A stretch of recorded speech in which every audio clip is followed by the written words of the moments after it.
Greetings, Rigil Agateiades here, back on the good old Zock again. This time we're taking it out because this week we have a new take on the old home of the Zock, the port base. Although things are a little closer than it used to be. For a limited time we have this alternative setup for the map, or should I say a third of the map. While it is the exact same map as before, all the spawn points are moved to only the rightmost part of the map. But to the Zock, that of course isn't a problem, as it doesn't change what we do. Take our Phonon Maser Cannon. Don't really need to know what that name means. All you need to know is that it's the signature death laser of the Zock, and the reason why you should avoid a glowing Zock like a glowing Godzilla. No matter who it is, a direct hit from that laser is guaranteed to do devastating damage. 12 seconds overheat means we're ready to unleash it again, this time on 2 targets at once. With a strong stagger on hit, we also put an extra quad particle cannon in, and I'm sure he doesn't want to approach us ever again. Charge our quad particle cannon this time so we get a stagger on hit. Once again, couldn't save our teammate, but this time not in vain. Mobile Suit Explosion puts the enemy on a strong stagger, and is a third Phonon Maser Cannon. Enemy approaching from behind, and all we have to do is press reverse. 3 hits on the Gyaradoga, and then we surprise him with our shock dampeners. Your Sturmfaust to wire combo simply doesn't work on the great Zock, as we ignore the bazooka stagger and down him with just a normal attack. At this point, we might get a few confused looks here, because none of what we just did was normal. The first skill we used was reverse. A special skill that allows the Zock to do a 180 without moving a single muscle because it's a symmetric potato fish. The second skill we used was Shock Dampeners, a skill that reduces incoming instant staggers by a grade. Basically maneuver armor at all times, something like a Sturmfaust just simply doesn't work on the Zock. Third skill, or more a characteristic we used on the Zock, was the down property of his claws. Regardless of direction, anyone hit by the Zock Iron Nails gets downed immediately. This is extremely fast on normal or side attacks, making it very useful in self-defense. Self-defense explained, back to what we do the best, spamming death lasers. The biggest strength of the Zock is undoubtedly the 12-second cooldown death laser, and part of the reason why Port Base used to be the land of the Zocks. By standing on a roof like this, trying to stop the Zock while it just ignores staggers was extremely difficult, allowing it to rain yellow beams of death across the map all day with no one seemingly able to stop it. Well, that was the case on the old Port Base, and at the appropriate cost.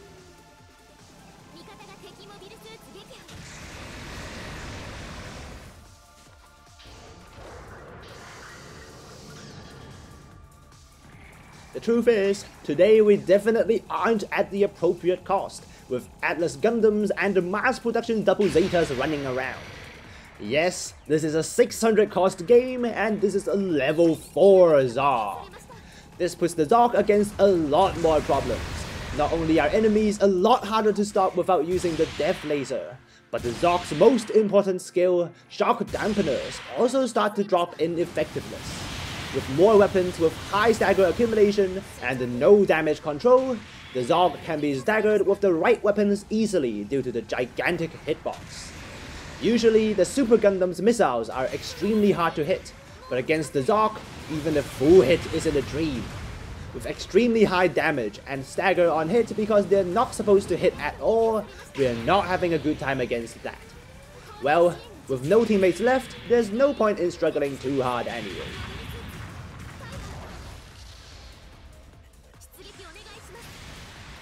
To survive at 600 cost, and to make the most out of this level 4 Zock, we're of course making use of overtuning parts.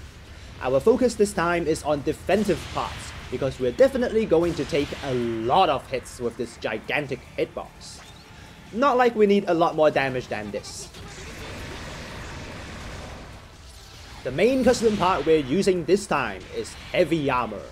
10 in each type of resistance, and then beam armor level 2 on top gives us 40-46 in ranged defense. Finally, melee armor with the remaining mid-range pass, and we have at least 20 melee resistance as well. Obviously still don't want to take melee hits, but luckily for us, the enemy didn't bring any raid types to this game, and I'm sure they're regretting this decision. To add to the defense of the level 4 Zock, we have a higher level special head buffer than normal, this time reducing damage to the Zock's head by 20%. Of course, extremely handy because most of the Zock is made of head, especially when you're looking down the Phonon Maser Cannon. Over half of the mass production new Gundam in one full hit. Add a quad particle cannon in and it's good as gone. No overtune range damage, yet I don't feel any lack in power. Charge our quad particle cannon so we get to stagger, only a single hit on the Atlas, but that's enough to stop him, and we charge the Phonon Maser Cannon again. 4 seconds charge isn't long, but just long enough for someone to stop you since you don't have damage control. Doga gone again in one fully charged quad particle cannon, and we immediately charge the Death Laser. Can't turn fast enough so we get off the scope, and it's a full hit on the Atlas Gundam. Don't scope in if you can't turn fast enough, but if you have the distance, it's totally worth crouching and scoping in, since you get 5% more damage from crouching, 5% from scoping in, and another 5% from the skill Precision Shelling. Get up the roof because that's the strongest Zock position, and we charge the Phonon Maser Cannon the nth time in this game. Could totally choose to eradicate the Super Gundam, but our teammate got him staggered. The Doga is a higher threat and a much juicier target. 8,000 in one shot, what else can I ask for? Move on to the quad particle cannon. We use non-charged shots here since they do a lot more damage, even though they have no instant stagger. And finally, we got enough attention on us to force us off the roof. Final 20 seconds, we'll fire off the Phonon Maser Cannon one last time. Atlas Gundam flying across and... so close! Any earlier and we'd have shot him down. Squeeze a few more particle cannons and we'd survive the game. Or so I thought.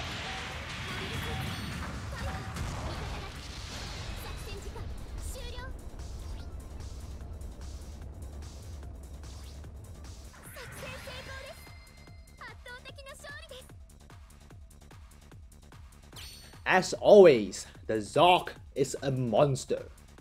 Even more so when the enemy had no raid types. With no one putting a stop to us, by spamming the Phonon Maser Cannon for 12 hits on targets, we achieve a personal damage record of 180,000.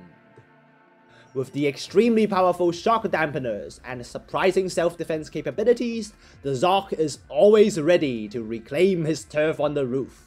All you have to do is spam that Phonon Maser Cannon, and you might just be the next closest thing to Godzilla. That's it from me today. Laters.